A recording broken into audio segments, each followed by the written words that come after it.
Welcome to my season 1 podcast, Empowered Talk, the gateway to a more empowered and enriched life.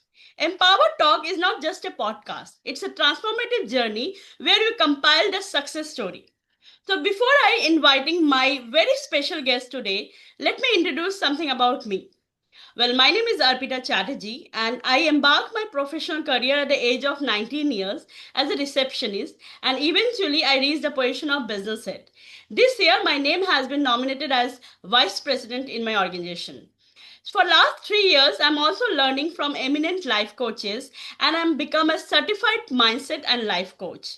And my niche is very simple yet powerful. That is to raise an energy and confidence. So today I'll welcome my very special guest, Mr. Kapil Chhabra. Welcome to my podcast, Empower Talk, sir. Kapil sir, how are you doing? Thank you so much. Thank you for inviting me for this opportunity. You're doing an admirable effort. Thank you for that. Thank you so much. So before we'll start our conversation, let me introduce Kapil sir. Mr. Kapil Chhabra is an empowering conscious leader to awaken clarity, align with purpose, and amplifying meaningful impact. See, he's also an author and also an holistic leadership advisor. He's a professional speaker as well as humanistic catalyst. So, Kapil sir, please share something more about you and your journey. Our audience love to listen about your journey. Sure. So, thank you, first of all, for this opportunity. And it's a great opportunity to talk about my favorite subject, that is the rise of conscious leadership. I think the times have changed, and conscious leadership is required the most in the period that we are going through now and the future that is evolving. So, let me share with you my journey of being a catalyst for conscious leadership. It's not a one-day event. It happened over decades. Obviously. I think 2 decades back or more, I realized that despite the corporate success, there's something different I need to do to serve humanity. And that's what I realized, that I can talk about evolution of leadership. And at that time, I realized that the ancient wisdom has got a lot of insights that are relevant, and I call them as eternal principles.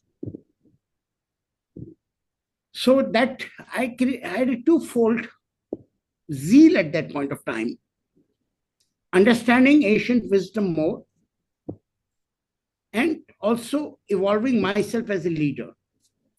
So whatever I speak today, most of it from a leadership perspective, I've experienced and tested. Then about it, so this journey, there was always that internal dialogue going on. And about a decade back, I decided to leave my corporate journey and move on to make a difference to the world. Wonderful. So that's my journey. So it evolved over a period of time. Why I am what I am today is an evolution of many decades. Absolutely, absolutely. And what an inspiring journey you have. As you told that, of course, you have worked in a corporate world. Of course, I also know that I have also, like, I started my career at the age of 19. So, of course, I know that the corporate world and leadership is something is very important. I'm sure that you are a very good leader. So, my question is to you is that, as you know that in this today's scenario, like many leaders struggle with finding clarity in times of uncertainty. So how can they begin in this process? I think that's where I think the conscious leadership comes into play. Because conscious leadership is primarily 3 things. One, expanding your awareness. 2, diminishing your ego. And third, widening your impact. And what I mean by widening your impact is, early on, we are trained to start with self-centeredness. As we evolve and grow and understand the wider perspective, we realize other-centeredness. Like in Gita, one thing that struck me was that the very purpose of human life is to do good for others, to serve others. Then as we get further in the conscious leadership, we realize it is not about serving yourself, it's about serving others. Initially, serving others could still be what is visible to us, maybe the organization, maybe the community, and then eventually starts moving towards understanding that you're part of a larger complex world of a planet, and your awareness of that expands to everything that's on the planet and the planet included. And as you evolve further, you realize that you are a tiny speckle in the grand universe, and you are a very important component of that universe, which has a meaning to solve. So that's a journey of conscious leadership. At the first level, it is about willingness to create a wider impact for the collective good. So that's in summary is about conscious leadership. Amazing. And I completely agree with that. That because in our Gita and everywhere we have heard also that obviously serving is very important. But nowadays, of course, you know it's in a corporate world itself. Like it's not like serving. Everyone has that competition. So everyone want to achieve something. And don't care about the others. That kind of compassionate feeling is not there. So they are very well said that that is very important.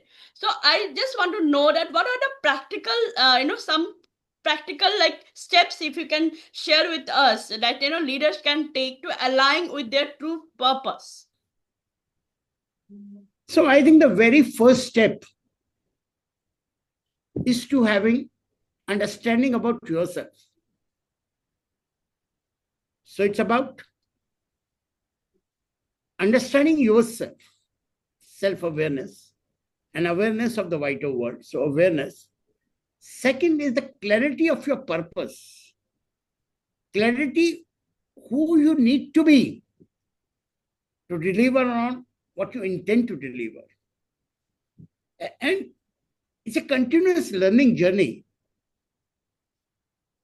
As a popular saying goes, for long it was said, and especially in Hindi, I remember there was a proverb which said, कुआं तब नहीं खोदते जब आग लग चुकी होती है, कुआं तब खोदते हैं ताकि आप तैयार रहो, जब आग लगे तो आप तैयार रहो.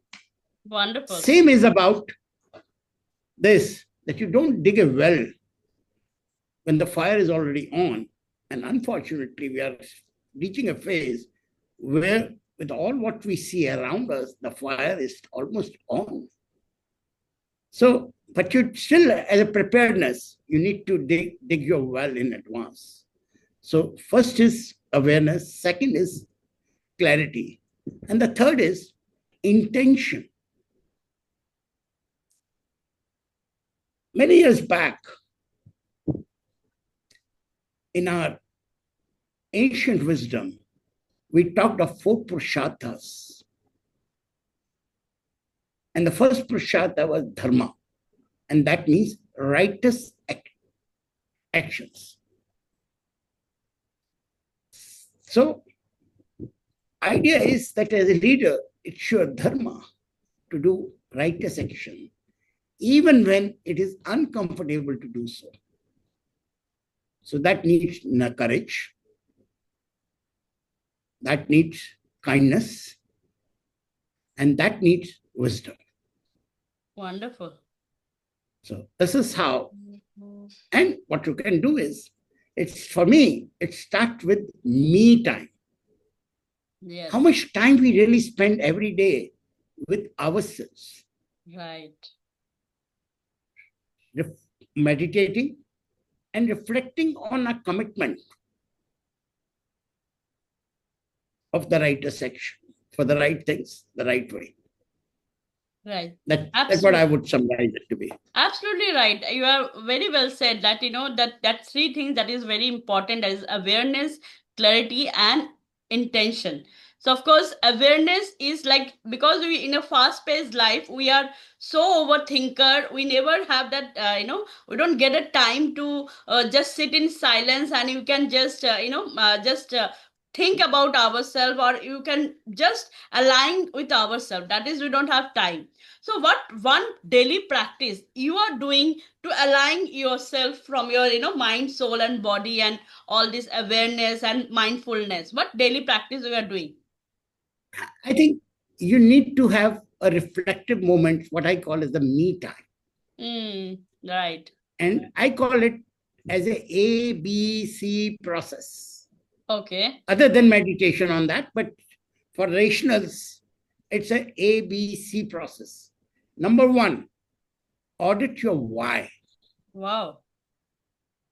So anything you do, you should take a moment to reflect why you want to do it and how it will impact today, tomorrow, and after 5 years. So audit your why. The second part is the power of boundary. So boundary power. Okay. What it means is many times we get distracted in what we call as not important but urgent. Right. And many times into not important and not urgent. We have a good distraction these days of what we call as the digital distraction. Right? An example, it takes away time. So having a boundary, and that means not only knowing your to-do list, but also knowing your not to-do list. Right. Right? So that's the boundary power. You set your boundaries. This is what I would do. This is I will not do. True. And as a leader, as simple as that, when it comes to delegating, you feel you can always do better than the other person. But that's the time you need to know that unless you let others do, how would it evolve? So that's a not to do list. And the third is calibration at sunset. So that's a ABC: audit, boundary, calibration. Wow. And calibration that reflect on your day, not as a checklist of your to-do list, but what you did it met in your direction of commitment? Right. So that's a ABC process. Wonderful process. I believe that if anyone can, take this nuggets from you in this podcast, and you can implement it, because generally what happened that we are listening lot of things, lot of podcasts, we are reading lot of books, but we never implement it. So it's very important that we need to implement it. The moment we implement, we'll definitely start evolving and start growing, and that is something is very, very important. So, Kapil sir, we have done a lot of serious discussion. Let's do some fun activity. I'll ask some rapid fire question. Okay, you need to answer in a one word and quickly. Okay, so are you ready? So we'll start the rapid fire round. Yes, sure. Okay, tea or coffee? Pardon? Tea or coffee? Tea or coffee? No. No. You don't I like think better tea? is to have meditation. Pardon? Better to meditate. Okay. Oh, It you gives you don't more like tea. You energy. don't like coffee. You want to do meditation. Wow, that's nice. Yeah. Okay. So one word that define leadership for you. One word would be stewardship. Wow. And a book, Because yes. because leadership is not about control. Uh, Leadership is about custodianship. wow. That's beautiful. So, a So book steward. every leader must read. A book every reader must read. I think one book that made an impact on me many years back was Marshall Goldsmith. What got you here would not get you there. Oh, wow. Because I think we all, many readers, including me at one point of time, have been more about control rather than being a custodian. Okay, that's wonderful. Yeah. So, Yeah. any leader you deeply admire? There are a lot, very difficult to say one. But I think if I say something in the current context, I would say Satya Nadella. And the reason I would say it is that this gentleman did three key things. He focused more on learning. Two, after many years, he made yearly evolutions, evaluations more realistic and more relevant for the development of the people. And the third and most important, he did collaborate with competition also. And that's the way to go. So apart from his personal journey that I read, but I think from a business standpoint, he has made a sea difference in the culture of one of the largest organizations of the world. Wow. So you're author also. So what books you have written? So you can share something about your book that you have written. Yeah. So let me talk about two books. Okay. This is my most recent book, The Worldly Monk. Wow. And the journey of this book started about a decade back because in a one artist state, when I was working to find my purpose, went through a cycle where I said, what in the future I would be? And I said, the monk in the world. Wow. But it took me 10 years to define that. And this book has been in preparation for almost 5 years. And finally, I had intended to write a corporate book, but it became a philosophical book. So I call myself the instrument who wrote this book, but I don't call myself the author of this book. Beautiful. Because it's something that comes and it happens. But I'm happy because it covered a lot of ancient wisdom. And it tells how to be healthy living, how to be leading as a conscious leader, and how you can move towards your bigger aims in life, Wonderful. which can be Wonderful. said to be more truer aims. Wonderful. I'll surely This is write. one book. I'll surely write your link in my description so that people can buy your book and of course they can learn more from that. So thank you Sure, so that much, Kapil sir, to come to my podcast. So what last message you like to give to audience who will going to watch and the leaders who will be in the world? okay. Can I share one more book before going to the last sentence? Yeah, please. Because this is another book which I wrote with other colleagues. I've contributed one chapter in it. And that chapter is on the virtue of forgiveness. Because I realized that at any point of time, if you're wiser, then we know that it's important to forgive yourself and others.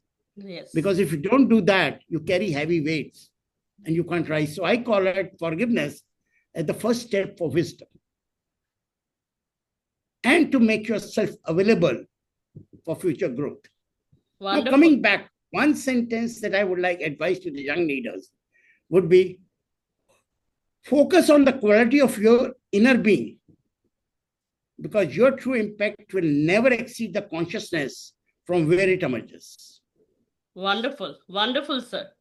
So thank you so much, Kapil sir, for joining my podcast. Thank you so much. I'm really grateful of that you have joined my podcast. Thank you, sir. Thank you so much.